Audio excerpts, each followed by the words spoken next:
ভারতের সঙ্গে আমাদের সম্পর্কটা নানা রকম ঘটনা আমরা দেখছি। কখনো মনে হচ্ছে যে ভারত আমাদেরকে নিয়ে খেলছে, আবার কখনো মনে হচ্ছে ভারত আমাদের সঙ্গে খুব ভালো সম্পর্ক করতে চায়। কয়েকটা ঘটনা আমরা দেখলাম। এই ঘটনাগুলো ডিটেলে আর আমি আপনাকে বলছি না, আপনি তো নিজেও হয়তো বলবেন। তো আসলে ভারতের সঙ্গে সম্পর্কের ধরনটা কেমন আমাদের, আপনি কি বুঝছেন? আচ্ছা, ধরনটা এখন তো কেমন সেটা তো আমরা বুঝতেই পারছি। তার কারণ তাদের দীর্ঘদিনের যে বিশ্বস্ত ব্যক্তি ক্ষমতায় ছিলেন, তিনি এখন ক্ষমতায় নাই। স্বাভাবিকভাবে এই জিনিসটা তারা পছন্দ করে নাই, বা আহ, তারা এটা নিয়ে আহ, বেশ আমি দুশ্চিন্তাগ্রস্ত তা বলবো না, তারা হঠাৎ করে তাদের ফরেন পলিসির ক্ষেত্রে একটা সেটব্যাক হয়েছে। এটা তারা নিজেরাও বলেছে বিভিন্ন সময় বিভিন্ন ভাবে। এবং সেখানে শেখ হাসিনা খুব ভালো অবস্থাতেই আছে সেখানে, তাদের হেফাজতে। এটা নিয়ে বাংলাদেশের সঙ্গে টানাপোড়েন শুরু হয়েছে। এবং তবে একটা জিনিস আমি লক্ষ্য করছি যে আমাদের মিডিয়া বা আমাদের সরকারি মহল যেভাবে মিডিয়াকে খাওয়াচ্ছে কতগুলো জিনিস, যে ইন্ডিয়া পাগল হয়ে গেছে আমাদের সঙ্গে সম্পর্ক উন্নয়ন করার। তো ব্যাপারটা আমার কাছে এরকম মনে হচ্ছে।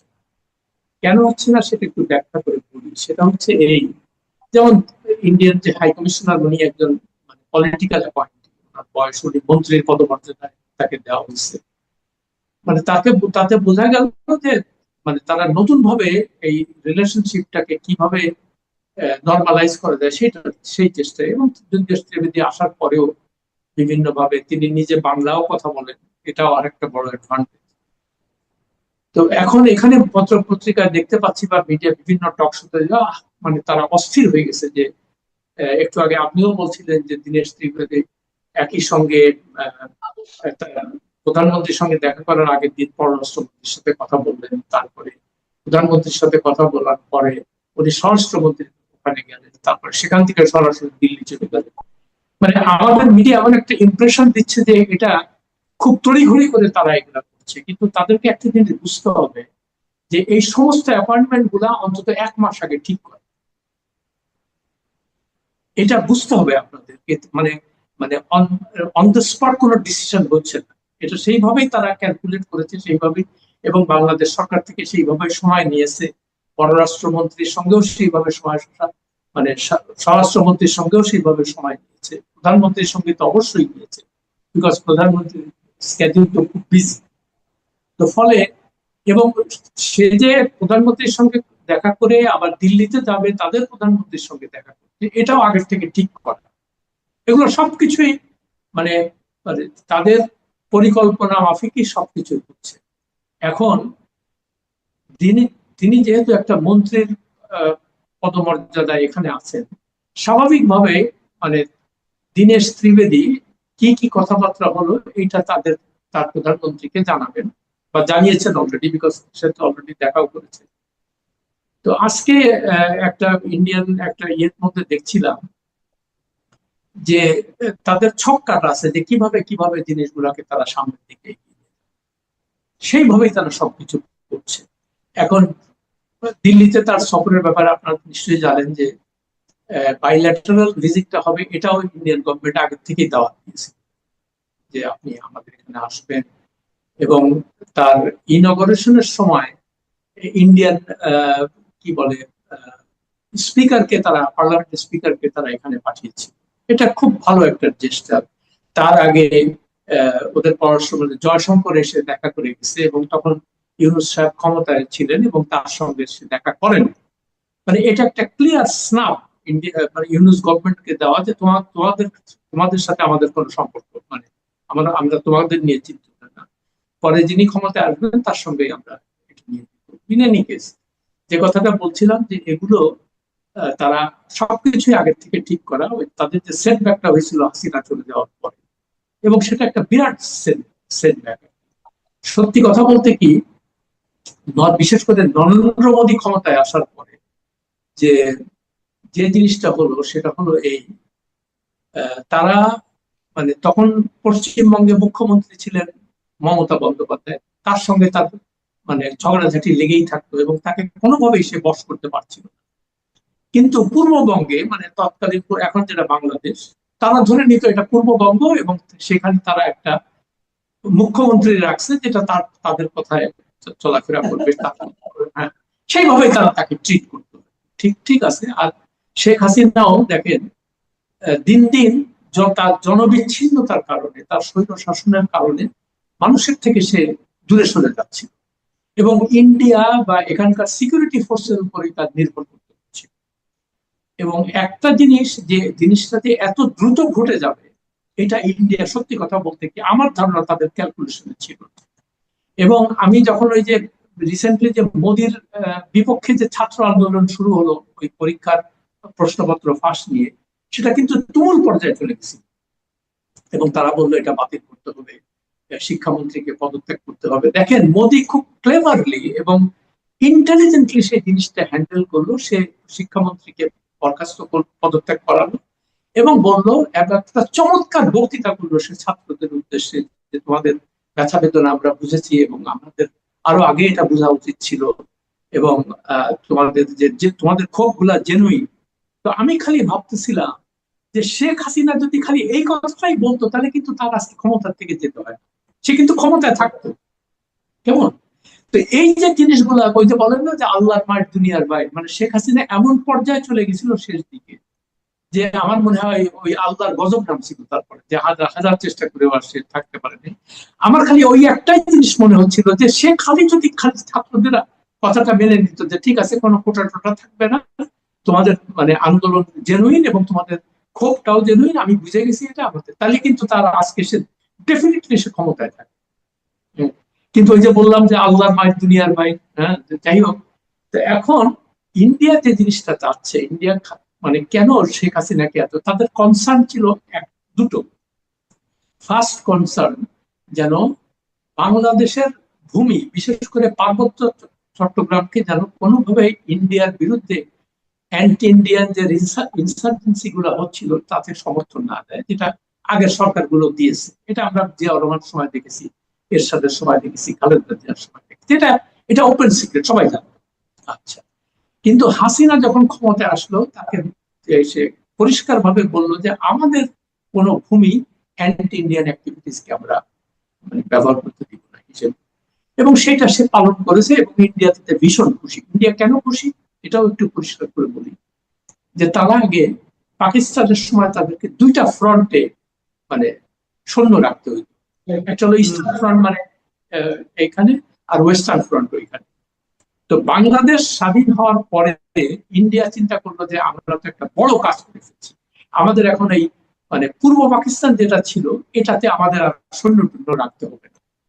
তো তারা পরের দিকে যে জিনিসটা করলো, পরে যখন মানে শেখ মুজিবুর রহমান ক্ষমতায় থাকা পর্যন্ত এই জিনিসটা ছিল না। তারপরে শেখ মুজিবুর রহমান নিহত হওয়ার পরে স্বাভাবিকভাবে এখানে অ্যান্টি ইন্ডিয়ানরা ক্ষমতায় এসে গেল, এবং তারা আবার ওই অ্যান্টি ইন্ডিয়ান অ্যাক্টিভিটিস কে তারা মানে ফুয়েল করতে লাগলো, মানে তাদেরকে বাহবা দিতে লাগলো। ওই যে অনুপ চেটিয়া টেটিয়া এগুলো যারা ছিল তাদেরকে সবাই এনে এখানে রাখলো।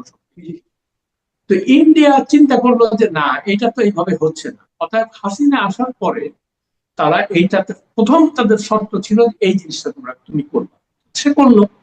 আচ্ছা, করার পর যেটা ইন্ডিয়া যেটা করলো, এখানকার যত সৈন্য মানে ইস্টার্ন ফ্রন্টে যত সৈন্য ছিল সব ওয়েস্টার্ন ফ্রন্টে কাশ্মীরে নিয়ে গেল, তারপরে ওখানে মারতে শুরু করলো। যার ফলে এবং কাশ্মীরের যে মুসলমান অধ্যুষিত, তো ফলে বাংলাদেশের জনগণের মধ্যে একটা, বাংলাদেশের যেহেতু সংখ্যাগরিষ্ঠ মুসলমান, তাদের মধ্যে একটা ক্ষোভ সঞ্চার, যে আমাদের মানে মুসলমান ভাইদেরকে ভাই বোন এরকম ভাবে মারতেছে। তো ফলে ইন্ডিয়ার বিরুদ্ধে ক্ষোভ, মানে যে ক্ষোভটা, সেটা ইন্ডিয়া বুঝতে পেরেও এইদিকে তেমন কোনো নজর দেয় নাই। নজর দেওয়ার দরকার ছিল না, তাদের তো একটা হলো যে কোনো এখানে কোনো সৈন্য রাখবে না তারা, বা ইস্টার্ন মানে বাংলাদেশ তাদেরকে কোন রকম সাহায্য করবে না, অ্যান্টি ইন্ডিয়ান ইনসার্জেন্সি যেটা আছে। আর দুই নাম্বার, ইকোনমিক বেনিফিট। যত রকম ইকোনমিক বেনিফিট আছে তারা এক্সপোর্ট ইম্পোর্ট, তারপরে এগুলো সবকিছু ইন্ডিয়ানরা এসে ভরে গেল এখানে। ইন্ডিয়ান ব্যবসা বাণিজ্য, ইন্ডিয়ান কন্ট্রাক্ট, রাস্তা বানাইতে থাকলো তারা এটা। ফলে আবার মানে তাদের সাথে আমাদের যে রপ্তানি আমদানি রপ্তানির যে মানে চিত্রটা দেখলেই আমরা প্রায় $15 বিলিয়ন সেখান থেকে আমদানি করি, আর রপ্তানি করি মাত্র $1 বিলিয়ন। হ্যাঁ, কিন্তু একই ব্যাপারটা হয়েছে চায়নার ক্ষেত্রেও, কিন্তু চায়না নিয়ে লোকজন তেমন কিছু বলছে না, বিকজ চায়নারা তো হিন্দু না, আর আমাদের ইমিডিয়েট নেইবার না। এটা হলো বাস্তবতা। তো এই জন্য আমি বলছি যে ইন্ডিয়া চিন্তা করতেছে যে আমরা কি করে এখন মোটামুটি একটা ওয়ার্কিং রিলেশনশিপে যেতে পারি, যেটাতে আমরা এনশিওর করবো আবারও তারেক রহমানের মাধ্যমে যে ওখানে কোনো অ্যান্টি ইন্ডিয়া অ্যাক্টিভিটিস কে তারা অ্যালাউ করবে না, প্লাস যেখানে ইকোনমিক বেনিফিট যেগুলো আসছে সেগুলো আবার আমরা কোনো রকমের ঠিক করতে পারি। কিন্তু এটাই হলো মূল কথা। আচ্ছা, এখানে একটা কথা যেটা আলোচনায় আসছে বারবার, যে এই যে আপনি বললেন যে বাংলাদেশের সঙ্গে একটা ওয়ার্কিং রিলেশনশিপ রাখার ব্যাপারটা, এক্ষেত্রে কি আপনার মনে হয় যে শেখ হাসিনা ইস্যুটা একটা মানে আপনার সমস্যা তৈরি করছে? মানে এটা বললাম এই কারণে, দেখলাম যে আমাদের স্বরাষ্ট্রমন্ত্রী বারবার বলতেছেন যে আপনারা হাসিনা কার্ড খেলবেন কিন্তু আবার আমাদের সঙ্গে সুসম্পর্ক রাখতে চাইবেন, এটা তো হয় না। এবং ওনারাও কিন্তু শেখ হাসিনার ব্যাপারে বাংলাদেশের যে চাহিদা, সেই চাহিদা পূরণের ক্ষেত্রে কিন্তু খুব দৃষ্টিযোগ্য কোনো কিছু কিন্তু করছে বলে মনে হচ্ছে না। তো এটাকে ওনারা কিভাবে হ্যান্ডেল করবো মনে হচ্ছে আপনার? আচ্ছা, হচ্ছে না এবং হওয়ার কোনো কারণও নেই। ইন্ডিয়ানরা কিন্তু একটা জিনিস, আমি তাদের সাথে দীর্ঘদিন গত 40 বছরে তাদের সাথে আমি বিভিন্ন ভাবে ডিল করেছি।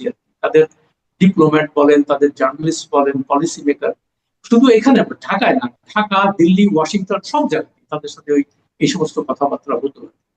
তো আমি তাদেরকে একটাই কথা বলতাম যে আচ্ছা, তোমরা মানে আমাদের সাথে ঠিক আছে, তোমরা বলো যে আমাদের বন্ধু, কিন্তু তোমরা কি একবারও চিন্তা করেছো যে যে দেশটার 90% জনগণ মুক্তিযুদ্ধের সময় তোমাদেরকে সমর্থন দিছিল, তারা এখন তোমাদের বিরুদ্ধে চলে গেছে?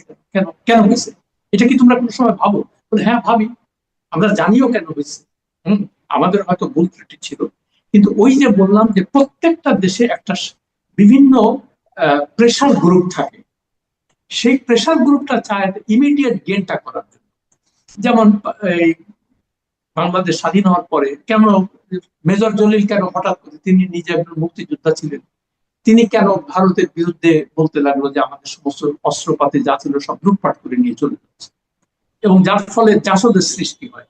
শেখ মুজিবকে বলা হইতো যে তিনি ইন্ডিয়ান এজেন্ট হয়ে গেছে, মানে বাংলাদেশের স্বার্থ বিরোধী কোনো কাজ সে করতে দিচ্ছেন, এইসব কারণে।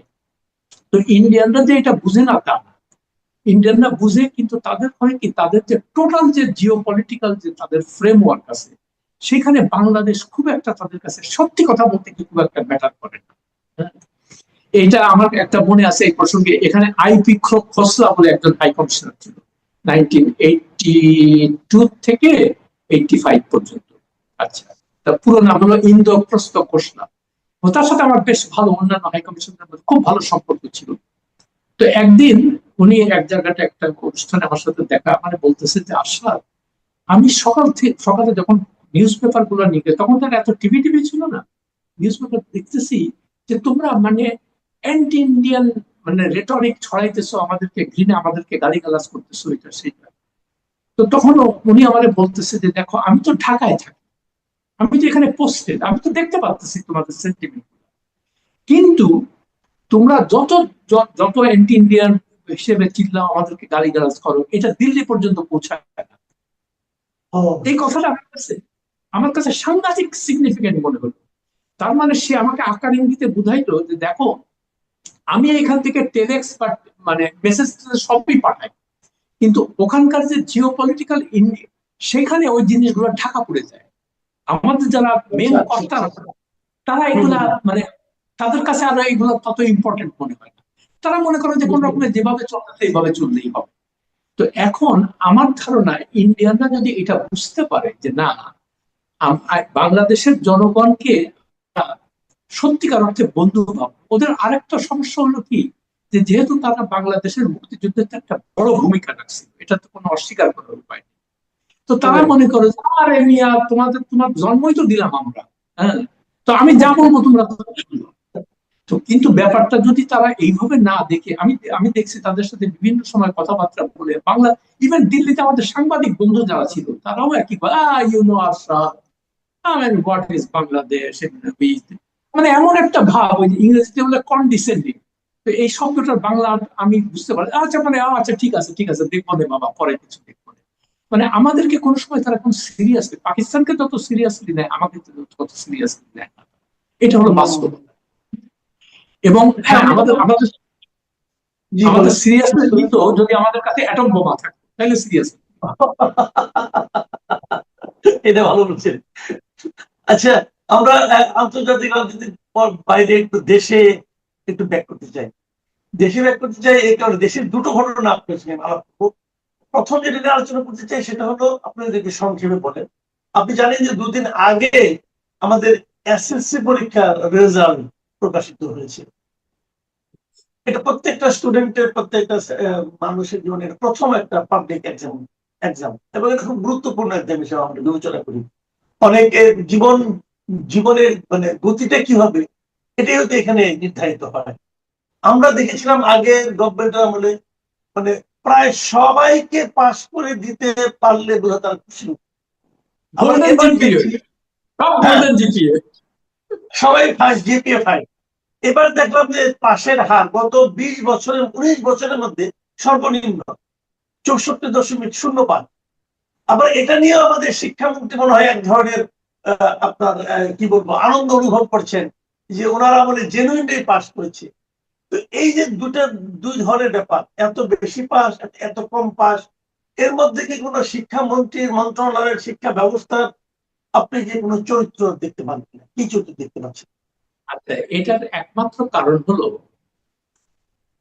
প্রতিটা গভর্নমেন্টই এসে প্রথম প্রথম যখন আসে তখন চিন্তা করে যে না, দেশের জন্য কিছু ভালো কাজ করব। কেমন?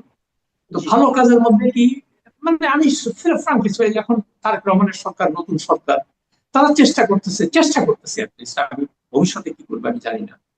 তো যে ঠিক আছে, আমাদের শিক্ষা ব্যবস্থা তো একদম মানে পচে গেছে। এখানে তো ওই যে দলীয়করণ করতে করতে তারপরে এইখানে স্কুল, যেখানে দরকার নেই স্কুলে সেখানে স্কুল, সবকিছু রাজনৈতিক বিবেচনায়। আচ্ছা, যার যার সে এক একটা স্কুল বানাচ্ছে, কলেজ বানাচ্ছে, সেখানে নিয়োগ দিচ্ছে, আর বলতেছে এত ওখানে সবগুলারে পাশ করাইতে হবে, নাহলে কিন্তু তোমার দেখে নিবে। তো সে এই আমলে এতগুলা চলতেছিল। তো এখন সেই দিকে মনে হয় কিছুটা তারা ওই লাগাম টানতে সক্ষম হয়েছে কিছুটা, যার জন্য এই সত্যিকার অর্থে যারা লেখাপড়া করে তাদের রেজাল্ট ভালো হচ্ছে, আর যারা হচ্ছে না। এবং আপনি দেখবেন যে 100 কতটা স্কুলে একজনও পাস করে। তার মানে কি, সেই স্কুলগুলোর কোনো তদারকি ছিল না। কোনো সব রাজনৈতিক বিবেচনায় স্কুল হয়েছে, মাস্টার হয়েছে, ছাত্রছাত্রী ভর্তি হয়েছে, একই ব্যাপার। তো এখন আমরা দীর্ঘদিন থেকে এই মানে শিক্ষা ব্যবস্থাটাকে কলুষিত করে ফেলছি। এবং যেখানে মূল মানে নজর দেওয়ার ছিল, অর্থাৎ প্রাইমারি শিক্ষাকে যে শক্তিশালী করার দরকার ছিল, সেটার দিকে আমরা কেউ যাই। আমি কিছুদিন আগে চায়নাতে গেলাম, সেখানে দেখলাম যে তারা এত উন্নতি করতেছে কিভাবে। দেখলাম যে সেখানে একদম ক্লাস 1 থেকে ওদের যে ক্লাস 12 পর্যন্ত সব এডুকেশন ফ্রি, সব সম্পূর্ণ ফ্রি। এবং তারা আরেকটা জিনিস করছে, যেটা তারা টেকনিক্যাল এডুকেশনের প্রতি সাংঘাতিক ভাবে এমফেসিস দিচ্ছে। দেওয়ার ফলে কি হয়েছে, দেখবেন ওখানে ওরা টেকনিক্যালি অনেক অ্যাডভান্স হয়ে গেছে। হ্যাঁ, তো আমরা তো সেদিকে আমরা মুখস্থ করে কিছু পাস করব, তারপরে ঘুষ ঘাস দিয়ে এদিক ওদিক ভর্তি হওয়ার চেষ্টা করব, তারপরে প্রাইভেট ইউনিভার্সিটি যেগুলো আছে তারা সেখানে তো টাকা দিলেই আপনি ভর্তি হয়ে যেতে পারবেন। তো এই জিনিসগুলা যদি যে সরকার ঠিক মতো হ্যান্ডেল করতে না পারে, তাহলে শিক্ষা ব্যবস্থার 12টা বাজবে। তো আমার খালি একটাই ভয় হচ্ছে যে এই সরকার মানে যত ক্ষমতায় থাকতে যদি বেশি দিন থাকে, তাহলে দেখবেন যে তারাও আবার এগুলোর সাথে কম্প্রোমাইজ করে ফেলছে আগের সরকার। তো যদি সেগুলা না করে তাইলেই শিক্ষা ব্যবস্থার উন্নতি হবে। আর প্রাইমারি স্কুল মানে শিক্ষা ব্যবস্থাটাকে মজবুত করার জন্য ভালো শিক্ষক নিয়োগ দিতে হবে, সেখানে বেতন ভাতা বাড়াইতে হবে, এবং যাতে করে বেস্ট মানে ভালো টিচাররা সেখানে যায়, তারা যেন অবহেলিত ইয়ে না করে, সেদিকে তাহলে শিক্ষা ব্যবস্থা ভালো হবে। এটি হলো আমার কথা। জি। আমি আরেকটা প্রসঙ্গে একটু বলতে চাই, সেটা হলো যে আমাদের এখানে যে এখন এই মুহূর্তে যে পার্লামেন্টারি সিস্টেম, গণতন্ত্র চলছে, নির্বাচন হলো, আমরা একটা বিরোধী দল পেলাম, সরকারি দল পেলাম, সংসদে আলোচনাও হয়। কিন্তু আমি যেটা সবচেয়ে বার্নিং পয়েন্ট যেটা মনে করি সেটা হলো, যে এলাকায় মনে করেন সরকারি দলের সংসদ সদস্য নেই, সে এলাকার উন্নয়ন কর্মকাণ্ড এক ধরনের স্থবিরতা আসে। সেই এই যে বিষয়টা, তাহলে যারা ভোটটা দেয় তারা কি তাহলে সরকারি দলকে ভোট দিবে, না হলে কি হবে না? এই যে টেন্ডেন্সিটা, আজকে যে সরকারি দল করছে কালকে সে হয়তো বিরোধী দলে যাবে, তাকেও এই ভোগান্তির মুখে পড়তে হবে। তাহলে মাঝখানে সাধারণ মানুষের কি হচ্ছে? এই কথাটা আমি বললাম এই কারণে যে বিরোধী দলীয় নেতা ডক্টর শফিকুর রহমান একটা অভিযোগ করেছেন কালকে, যে উনি মানে আপনার উত্তরবঙ্গে গিয়েছিলেন আপনার রংপুর এলাকায়। তিনি বলেছেন রাইট। যে জামায়াত বেশি আসন পাওয়ায় রংপুরকে উন্নয়ন থেকে বঞ্চিত করা হচ্ছে। এই অভিযোগের কিন্তু একদম ভিত্তিহীন, তা কিন্তু বলা যাবে না। না না, বলা এই যাবে না। মানে আমাদের বলতে যে সরকারের যে ধরনের মানসিকতা, এই মানসিকতাকে আপনি আপনি কিভাবে বিশ্লেষণ করবেন? না, এটা তো অত্যন্ত নেগেটিভ একটা চিন্তাধারা। তার কারণ সরকারে যখন আসবে তার প্রথম কাজ হবে সমাজের যে পোলারাইজেশনটা আছে, যে বিভক্তি আছে, সেটাকে কমানো। তাহলে যারা বঞ্চিত ছিল তাদেরকে তাদেরকে সুযোগ সুবিধা দেওয়া এবং তাদেরকে প্রমাণ করা যে তোমরাও এই দেশের জনগণ, তোমরা হয়তো আমাদের ভোট দেওয়া নাই, বাট আমরা তোমাদের জন্য ভালো কিছু করার, এবং তোমরা যে জনগণের অংশ এটা আমরা মেনে নিচ্ছি, তোমরা আমাদের শত্রু না।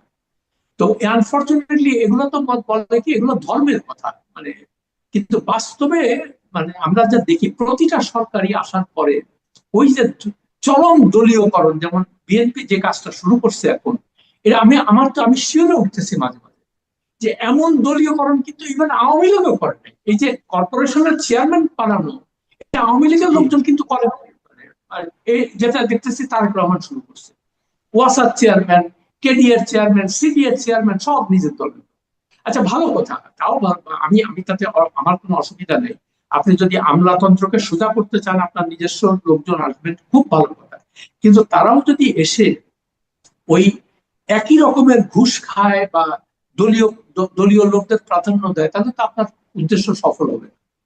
তো সেই জন্য আমি তারেক রহমানকে একটাই অনুরোধ করবো যে আপনি নেতা হওয়ার, দেশের নেতা হওয়ার চেষ্টা করেন, দলীয় নেতা হওয়ার চেষ্টা করেন। ভারতের সঙ্গে আমাদের সম্পর্কটা আসলে কি হতে যাচ্ছে? বেশ কয়েকটা ঘটনা কিন্তু সিরিজের মতো করে ঘটেছে। প্রথমত আমরা দেখলাম যে ভারতকে যখন নাকি 5 তারিখের আগে ওদিকে ঘোষণা করা হলো 5 তারিখে একটা অনুষ্ঠানে শেখ হাসিনা কথা বলবেন, তখন আমাদের দিক থেকে ভারতের হাই কমিশনারকে বলা হলো যেন সেটা করতে দেওয়া না হয়।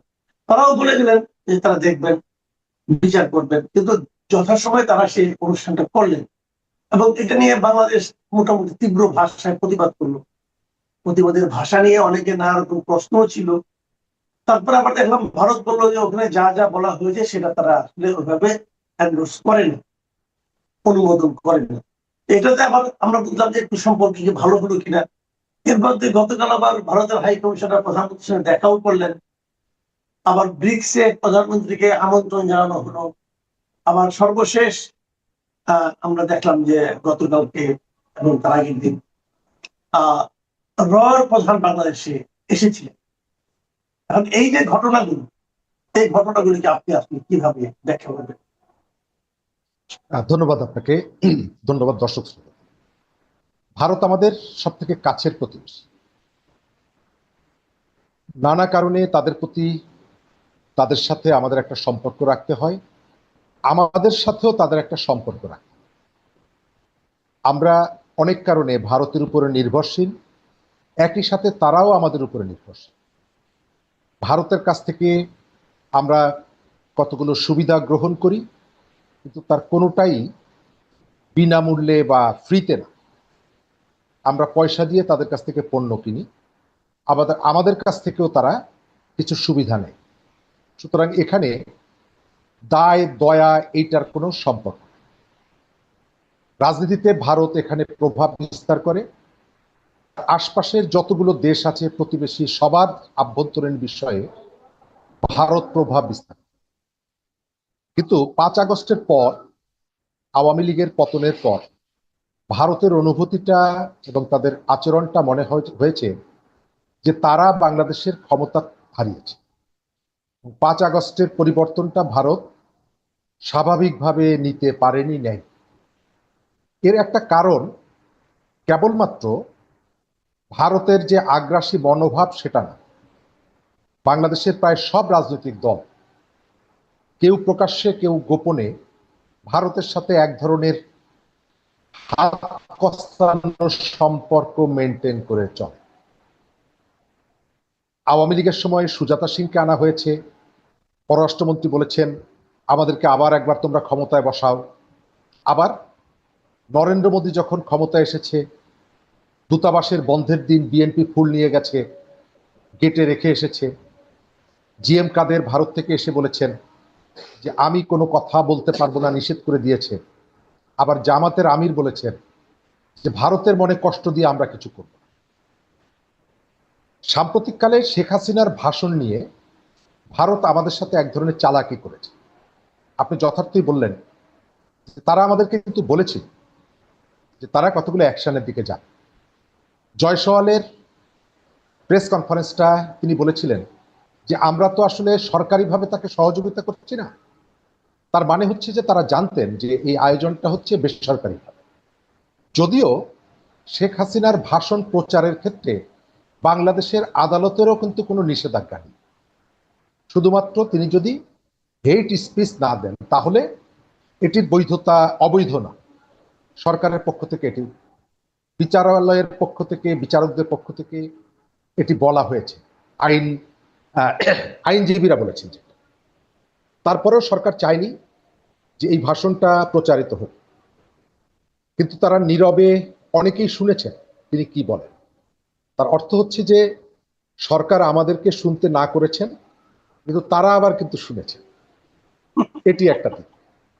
আবার আর একটা দিক হচ্ছে শেখ হাসিনার সরকার ও তারেক রহমানের বক্তব্য মানুষ যাতে শুনতে না পারে তার চেষ্টা করেছে, কিন্তু তিনি কি তখন সফল হয়েছেন? হননি। আজকের যুগে আপনি কারো বক্তব্য মানুষকে শুনতে দেবেন না, টেকনোলজি ওই নিয়ন্ত্রণ আপনার। সুতরাং এটা এক ধরনের পণ্ড চেষ্টা, বৃথা চেষ্টা। ভারত যে আচরণটা করেছে এটা অনাকাঙ্ক্ষিত।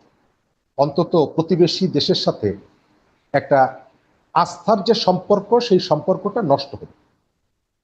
কিন্তু পরবর্তীকালে বাংলাদেশ সরকারের পক্ষ থেকেও যে পদক্ষেপগুলো, এই পদক্ষেপগুলো এক ধরনের ধোঁয়াশা তৈরি করেছে। এটা অনেকেই বলছে যেটা সোশ্যাল মিডিয়ায় দেওয়া হয়েছে মানুষকে একটু সন্তুষ্ট করার জন্য, প্রকৃতপক্ষে এটি ভারতের কাছে পৌঁছানো হয়নি। এক।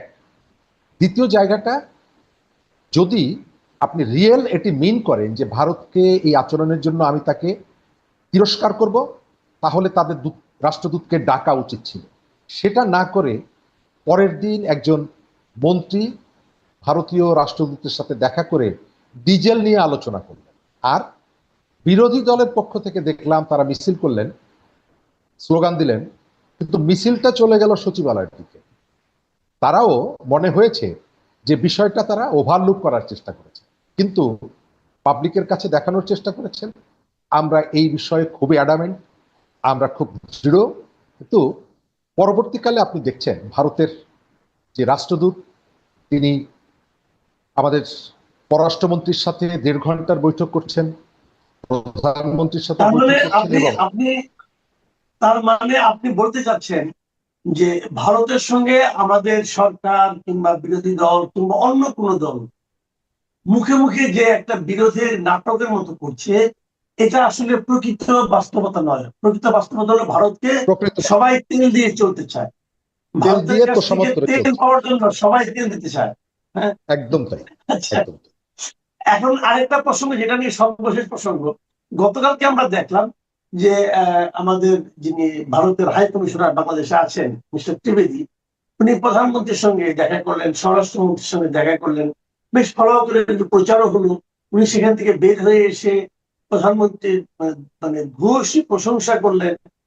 তো আবার এর মধ্যে রয়ের যিনি প্রধান, উনিও বাংলাদেশে এসেছেন, ওনাকে আমাদের ডিজিএফআই আমন্ত্রণ করে নিয়ে এসেছেন। এগুলোর মাঝখান থেকে আপনি কি ইঙ্গিত দেখতে পান?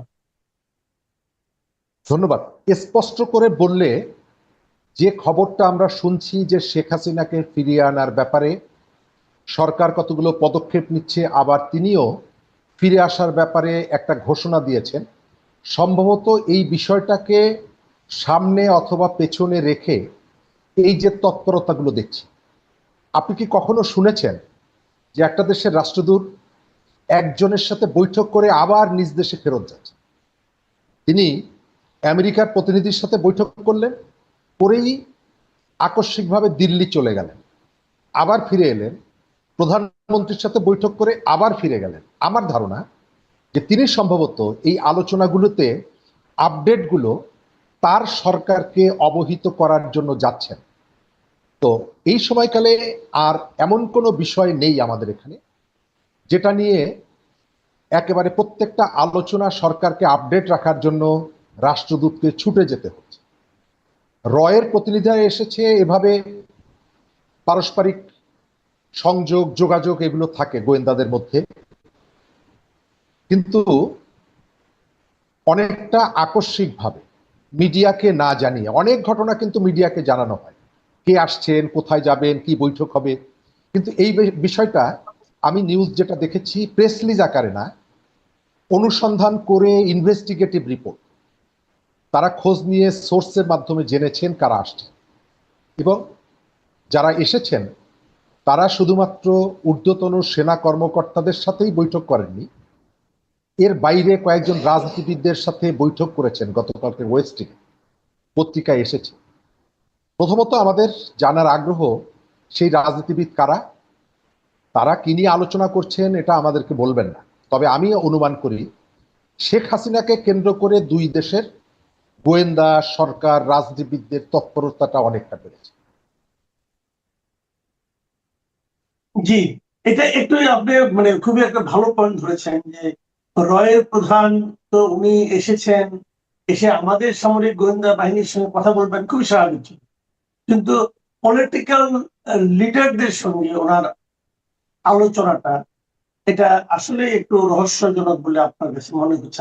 আমার কাছে ওটা একটু রহস্যজনক মনে হলো। আহ দেখা যাক কি হয়, এটা আমিও বুঝতে পারলাম না। আপনি কি ধারণা করেন কেন উনি প্রধান কেন আমাদের পলিটিক্যাল লিডার সঙ্গে কথা বললেন? আপনার কি মনে হয় এটা কি কোনো শিডিউল আলোচনা ছিল? আমাদের এখানে এই সময়ে যে রাজনীতিতে বিশেষ করে ভারতের সাথে সম্পর্কের ক্ষেত্রে এই ধরনের বড় কোনো এজেন্ডা নেই, অথবা নিরাপত্তা ইস্যুটাও এই সময়কালে এতটা আলোচিত না যে রয়ের শীর্ষ কর্মকর্তার বাংলাদেশে আসতে হবে।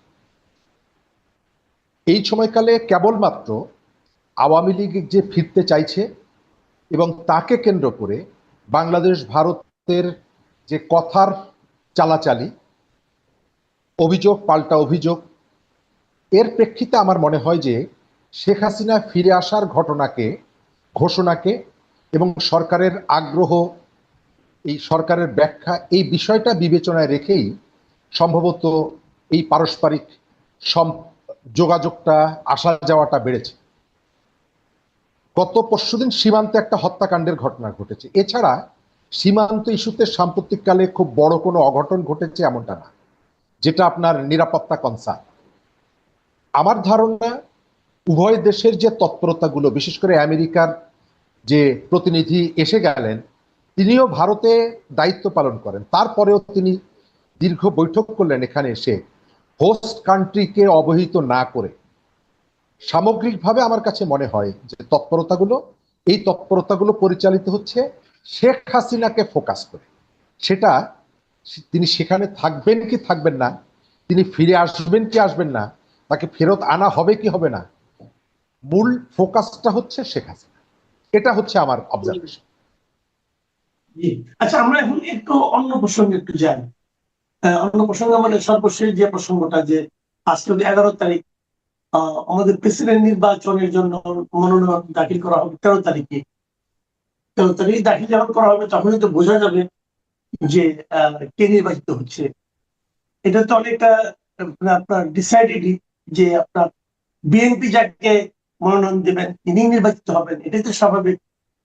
কিন্তু তারপরেও নিশ্চিত পরাজয় জেনেও জামাত নির্বাচনে অংশ নিচ্ছে এবং তারা অলি আহমেদকে হঠাৎ করে প্রার্থী করে বসলো, এটা নিয়েও নানা ধরনের আলোচনা হচ্ছে। এর পেছনে নির্বাচনটা যতটা গুরুত্বপূর্ণ, তার চেয়ে আমার কাছে বেশি গুরুত্বপূর্ণ মনে হচ্ছে এখানে একটা রাজনৈতিক একটা আপনার মানে চাল দেওয়ার ব্যাপার আছে। এটা আপনি আসলে কিভাবে দেখছেন যে অলি আহমেদ জামাতের প্রার্থী হয়ে যাচ্ছেন এবং এদিকে বিএনপির কি হচ্ছে না এখনো জানি না, কি মনে হয় আপনার এই বিষয়টা নিয়ে? রাষ্ট্রপতি ইস্যুতে আলোচনা করার জন্য একটা স্বস্তি যে আমরা অনেকদিন ধরে ছিলাম বিএনপি ডক্টর মোহাম্মদ ইউনূসকে রাষ্ট্রপতি প্রার্থী করবে। এক ধরনের রাজনীতিতে প্রোপাগান্ডা ছিল যে লন্ডনে তাদের মধ্যে এক ধরনের সমঝোতা হচ্ছে। বিএনপিকে হাজারবার ধন্যবাদ জানাই যে ডক্টর ইউনূসকে বাংলাদেশের রাষ্ট্রপতি হওয়ার এই যে সুযোগটা এসেছিল সেই সুযোগটা বিএনপি না দেওয়ার কারণে। কারণ ডক্টর মোহাম্মদ ইউনূস বাংলাদেশের যে সর্বনাশটা করে গেছেন এবং তার ভেতর থেকে মানুষের যে ট্রমা, এই ট্রমাটা আবার নতুন করে আসতো যে তিনি এক ধরনের এটা আবার মনে করিয়ে দিত তিনি যদি রাষ্ট্রপতি হন। বিএনপি মির্জা ফখরুল ইসলাম আলমগীর নিচ্ছে যে তিনি রাষ্ট্রপতি হচ্ছেন। সিলেকশনের দিক থেকে যদি বলেন, আমি মনে করি একটি ভালো সিলেকশন। যদিও অনেকেই বলতেন যে মির্জা ফখরুল ইসলামকে রাষ্ট্রপতি করা হবে, আমার একটু সংশয় ছিল এই কারণে, মির্জা ফখরুল ইসলাম আলমগীরকে এমপি নির্বাচিত হওয়ার পরেও দল সিদ্ধান্ত দিয়ে এমপি শপথ নিতে দেয়নি, মনে থাকার কথা 18 নির্বাচনের কথা। আবার দলের কাউন্সিলে সব পদ বন্টন হলেও তাকে দীর্ঘদিন ভারপ্রাপ্ত সেক্রেটারি করে রাখা হয়েছিল, সেটাও নিশ্চয়ই মনে আছে। অর্থাৎ মানুষের একটা ধারণা ছিল যে বিএনপির ভেতর থেকে খুব প্রভাবশালী একটি অংশ তারা মির্জা ফখরুল ইসলাম আলমগীরকে নেতার জায়গায় বসালেও কোনো কোনো জায়গায় তাকে পছন্দ করেন না। সুতরাং এবারও হয়তো তাকে আলোচনায় থাকার পরেও ওই পছন্দটা হবে কিনা এই নিয়ে একটা সংশয় আমার মধ্যেও ছিল। তো সেই সংশয়টা কেটে গেল। আর জামাতের যে সিলেকশন, প্রথমত হচ্ছে কর্নেল অলি আহমেদের একজন বীর মুক্তিযোদ্ধার যে স্খলনটা, অধপতনটা আমাদের চোখের সামনে এতটা প্রকট আকার ধারণ করলো, এটা দেখে এক ধরনের হৃদয়ে রক্তক্ষরণ হয়। হুমায়ুন আজাদ বলেছিলেন যে একজন মুক্তিযোদ্ধা চিরকালের মুক্তিযোদ্ধা নন। যারা কর্নেল অলিকে গত 15 বছর 20 বছর আগেও রাজনীতির মাঠ থেকে নিঃশেষ করে দেওয়ার চেষ্টা করেছে এবং যেটা নিয়ে জামাতের সাথে বিএনপির বহু টানাপোড়েন ঘটেছে, সেই কর্নেল অলি আহমেদ এখন জামাতের সব থেকে বিশ্বস্ত প্রিয়জন এবং সেই বিএনপিকে তিনি নানাভাবে বাক্য ব্যয় বানে জর্জরিত করেন। এক, জামাতের যে কৌশলটা, জামাত দেখবেন যে একটা হাইপ তোলার চেষ্টা করে যে রাষ্ট্রের বিভিন্ন জায়গায় নিরপেক্ষ লোক দিতে হবে। নিরপেক্ষ লোক মানে কি? দল নিরপেক্ষ, তারা আমাদের কেউ নয়। বিএনপি অনেকগুলো জায়গায় এক ধরনের দৃষ্টিকটুভাবে দলীয়করণ করছে। অনেকগুলো জায়গায় দলীয়করণ ছাড়া আপনি প্রশাসন চালাতে পারবেন না, এটা যেমন সত্য। আবার কিছু জায়গা আছে যে জায়গাগুলোকে একেবারে দৃষ্টিকটুভাবে দলীয়করণ করা হচ্ছে। জামাত সম্ভবত মাঠের রাজনীতিতে বক্তব্য দিয়ে জানাতে চায় যে এই যে দেখো, আমাদের 80 জন এমপি থাকার পরেও আমাদের দল থেকে আমরা কেউকে নমিনেশন না দিয়ে আমরা অন্য একটা দলের যাদের কোনো একজন এমপিও নেই তাকে আমি নমিনেশন দিয়েছি। অর্থাৎ আমি অনেক উদার, রাজনীতিতে আমি যেটা বলি সেটা করতে চাই। কিন্তু সত্য কথা হলো, জামাতের প্রার্থী বিজয়ী হবে এই সম্ভাবনা যদি থাকতো, জামাত কখনোই কর্নেল অলিকে এই জায়গায় আনতেন না। হয়তো তিনি ওই যে প্রয়াত শমশের আলীর মতো অথবা জামাতের যে মানে গুপ্ত নেতা যারা আছেন তাদের কেউকে করতেন। আপনার মনে আছে অন্তর্বর্তী সরকারের সময় বিশ্ববিদ্যালয়গুলো যাদেরকে ভিসি করা হয়েছিল, আমরা জানতাম যে তারা নিরপেক্ষ লোক, কিন্তু চট্টগ্রাম এবং রাজশাহী বিশ্ববিদ্যালয়ের 2 ভিসি প্রায় 1000 লোক নিয়োগ দিয়েছে, তার বেশিরভাগই হচ্ছে জামাতের কর্মী। হয়তো জামাত সেই ধরনের একজন নিরপেক্ষ লোককে বসাতো যে জামাতের পারপাসটা সার্ভ করত। আমি এই জায়গাটায় দেখছি জামাত তার ভবিষ্যৎ রাজনীতির স্বার্থে এক ধরনের চালাকি করেছে, তবে ইতিবাচক দিক, মানুষ এই চালাকি ধরতে পারে এবং খুব সহজে বুঝতে পারে কে কার সাথে কিভাবে চালাকিটা করছে। জি, অনেক ধন্যবাদ জনাব শরীফুজ্জামান। আছে, তাই সরকারে থাকা অবস্থায় তারা মনে করছে যে তাদেরকে চ্যালেঞ্জ করার মতো শক্তি হচ্ছে এই মুহূর্তে ছাত্র শিবির। তাই বিভিন্ন জায়গাতে ছাত্র শিবিরের সঙ্গে তাদের একটা সংঘাতে জড়িয়ে পড়ছে বা সংঘাতে জড়িয়ে পড়ার সম্ভাবনা তৈরি হচ্ছে। এর কারণ হচ্ছে এই নির্বাচনে আগেই প্রভাব বিস্তার করে ছাত্র সংসদে যাতে নির্বাচিত হওয়া যায় সেরকম একটি শক্তিমত্তা আহ ঘটিত একটা পরিবেশ তৈরি করা, এবং তারা সেটাই করছে। এটা কিন্তু আমাদের পুরনো রাজনীতি, সেই পুরনো রাজনীতির ধারায় সরকারি দলের ছাত্র সংগঠন যা করে এখন যে সরকারি দলের ছাত্র সংগঠন তারা সেটাই করছেন, এবং বিরোধী দল যা করতেন তারাও সেটাই করছেন। আর যেহেতু বিরোধী দলের ছাত্র সংগঠন বেশ শক্তিশালী এই মুহূর্তে, সেজন্য তারা এবং তাদের অতীতে যে ইতিহাস, সেই ইতিহাসে প্রচুর সন্ত্রাসের ইতিহাস রয়েছে। ফলে তারাও তাদের শক্তি অনুযায়ী এক ধরনের ভায়োলেন্ট ভায়োলেন্ট এনকাউন্টার কিংবা এক ধরনের আমি বলবো যে সংঘাতপূর্ণ, যে গোলযোগপূর্ণ যে এক ধরনের প্রতিদ্বন্দ্বিতা সেইখানে জড়িয়ে পড়েছে। এটা আমাদের জন্য খুব দুঃখজনক, এই কারণে যে আমরা তো ভেবেছিলাম যে এই পরিস্থিতির একটা উন্নতি হবে। আর একই সঙ্গে জুলাই আন্দোলনের যে প্রতিশ্রুতি ছিল সন্ত্রাসমুক্ত শিক্ষাঙ্গন, ছাত্ররা ছাত্রদের নিয়ে কথা বলবে, ছাত্ররা দলীয় রাজনীতির প্রভাব মুক্ত হয়ে জাতীয় রাজনীতিতে একটা নিরপেক্ষ অবস্থান থেকে যা ঠিক সেটার পক্ষ নেবে, সেগুলো আর কোনোটাই হচ্ছে না। এইখানে ছাত্ররা একটা রাজনৈতিক দল তৈরি করে ফেলেছে, অর্থাৎ ছাত্ররা নিজেরাই নিজেদের গ্লেজ নিজেরাই নিজেদের মাথায় পরিণত করেছে।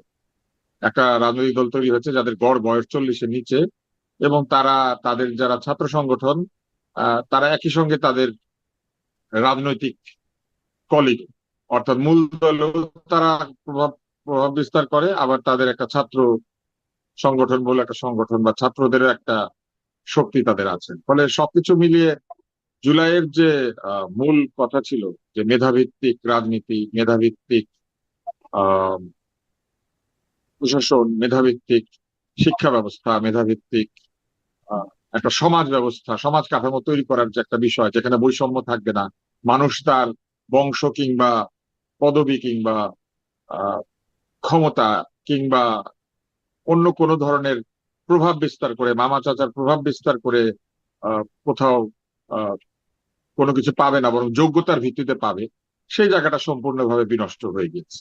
এখন আচ্ছা, সাধারণ মানুষের কাছে এই এই আবেদনের আর কোনো মূল্য নাই, যে বা এই কথার কোনো আবেদন নাই যে বৈষম্য মুক্ত, কোটা মুক্ত, মেধা যুক্ত একটা সমাজ, এইটার আর কোনো মূল্য নাই। এটা মানুষ বুঝে ফেলেছে যে এটা মিথ্যা প্রতিশ্রুতি ছিল। জি, আচ্ছা, এখন প্রশ্নটা হলো যে দুই পক্ষকে যে আক্রমণ করছে, আক্রমণ করতে যে তারা যে সমস্ত বাক্য উচ্চারণ করছে, অভিযোগের কথা বলছে, যেমন ধরেন জামায়াতের আমির যেটা বলেছেন যে সরকার সব প্রতিষ্ঠানে হস্তক্ষেপ করছে, মানে সব প্রতিষ্ঠানকে ক্রমাগত দলীয়করণ করছে। জামায়াতের আমিরের এই যে অভিযোগ, এই অভিযোগটাকে আপনি গুরুত্ব দিবেন? এটা একটা দলীয় সরকার, তো দলীয় সরকার খুব অতিমাত্রায় দলীয়করণ করবে না এরকম একটা প্রত্যাশা সবার ছিল। এই কারণে যে মাননীয় প্রধানমন্ত্রী যখন ফিরে এসেছিলেন তিনি তার পরিকল্পনার কথা বলেছিলেন, তিনি এই কথাও বলেছিলেন যে তিনি একটা মেধাভিত্তিক সমাজ তৈরি করতে চান, মেধাকে তিনি গুরুত্ব দেন, এবং তিনি বিভিন্ন আচরণের মাধ্যমে একটা আস্থা জন্ম দিয়েছিলেন যে দলীয় নিয়োগ হবে না। তবে সরকারের সকল নিয়োগে এই আদর্শের বা এই নীতির প্রতিফলন দেখা যাচ্ছে, এটা সত্য কথা। বিভিন্ন পদে মূলত পছন্দ অপছন্দের ভিত্তিতে অথবা দলীয় সংযোগ কিংবা দলীয় যে অবস্থান সেটার ভিত্তিতেই লোকজনকে নিয়োগ করা হচ্ছে, এটা সত্য কথা। তবে জামাতের আমির যখন এই অভিযোগটা করেন, তার অভিযোগটা একটু কম গুরুত্ব পেয়ে যায় এই কারণে যে তারা নিজেরাও অন্তর্বর্তী সরকারের সময় নিজের দলের লোকদেরকে বিভিন্ন জায়গায় প্রবেশ করিয়ে দেওয়ার চূড়ান্ত প্রচেষ্টা চালিয়েছিলেন। আপনার নিশ্চয়ই মনে আছে নির্বাচন কমিশনে লটারি করে পুলিশ কর্মকর্তা, প্রশাসনের কর্মকর্তাদেরকে নিয়োগ করার জন্য এক ধরনের প্রচেষ্টা তারা চালিয়েছিলেন, যেখানে অভিযোগ এসেছিল যে ওই লটারির মধ্যে মূলত তাদের দলের লোকজনের নাম দিয়ে লটারি করার চেষ্টা করা হচ্ছিল।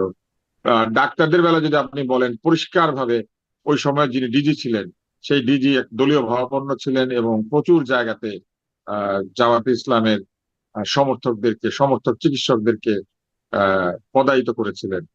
অথর্ব একজন স্বাস্থ্য উপদেষ্টা ছিলেন যার কোনো ধরনের যোগ্যতা ছিল না, সে অযোগ্য স্বাস্থ্য উপদেষ্টা, এবং তার ট্যান্ডলদের শাসনে মূলত এনডিএফ এবং ড্যাব একটা দলীয়করণের প্রতিযোগিতায় নেমে গিয়েছিল। যেটা আগে সাচিব করতো সেটাই তারাই করেছে। দলীয়করণ থেকে আসলে সরকার কিংবা রাষ্ট্র কিংবা আমাদের প্রতিষ্ঠানগুলি মুক্ত হয় না। এটা অহেতুক কাউকে সমর্থন করার জন্য কিছু বলার দরকার নাই, এটা সত্য। এবং সেই সব নিয়োগের বিভিন্ন ধরনের নীতি, মানে নিয়োগের নতিজা বা নিয়োগের বিভিন্ন খবর তো আমরা প্রত্যেকদিন দেখতে পাচ্ছি।